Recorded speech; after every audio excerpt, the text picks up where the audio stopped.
In 2018, for the first time in more than a decade, players' salaries went down from the previous year.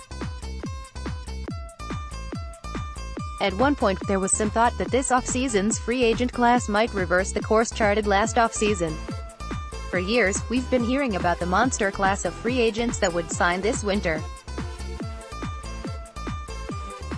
Here's Jeff Passan back near the beginning of the 2017 season. For those who have yet to hear about the free agent class of 2018-19, here's a sampling: Bryce Harper, Manny Machado, Clayton Kershaw, Josh Donaldson, Daniel Murphy, Dallas Keuchel, Charlie Blackmon, Andrew Miller, Zach Britton, Craig Kimbrell.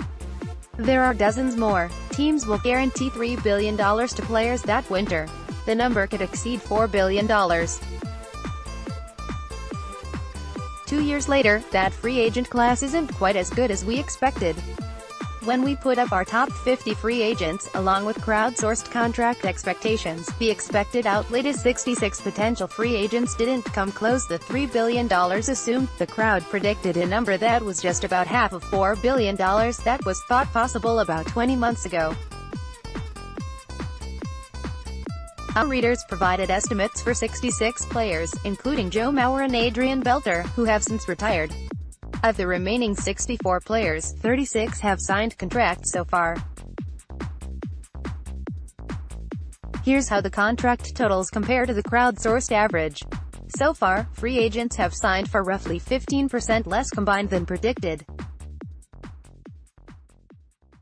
It's interesting to note that the discount is being taken almost entirely in the length of the contracts, as both the predicted and actual AAV are around $12 million. Now that many players have reached agreements to avoid arbitration and a good number of players have signed free agent deals, we can take a look at where teams' opening day payrolls stand at this point in the offseason. There are obviously a few huge contracts to go, with 5 of the top 6 contract projections still unsigned, so these numbers are nowhere near final. As of this writing, here's what opening day payrolls look like for every team. The Red Sox are well out in front of everybody, just like they were last season. The Cubs' payroll is up compared to where it was. It might be somewhat difficult, if not impossible, to tell how every team's payroll has moved based on the graph above. For reference, here's a graph showing each team's change in payroll from opening day last season.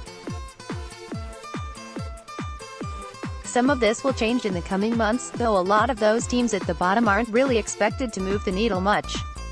Last year's opening day payroll average came in at around $136 million. Keep in mind, these numbers don't include benefits or players on the 40-man roster. Last year, the end-of-season payroll average including those numbers went up to around $152 million. Right now, the average 2019 opening day payroll comes in at close to $128 million.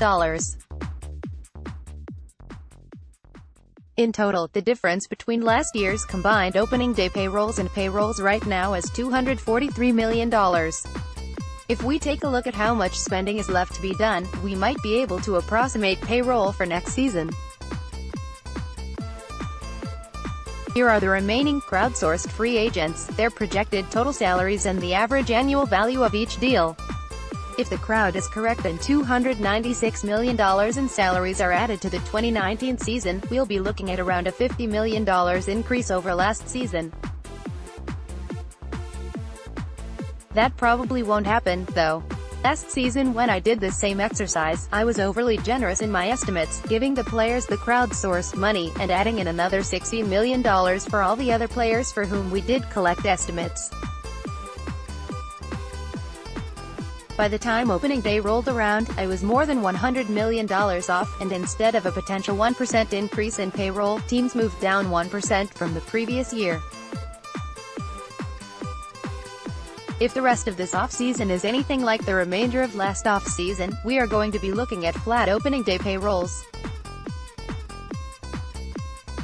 Even more troublesome for the players is that while opening day payroll was down about 1% from 2017 to 2018, when the end-of-season numbers were calculated, that figure was closer to 2.5%. While not definitive yet, there seems to be a pretty good possibility that Major League payrolls will go down for the second consecutive season.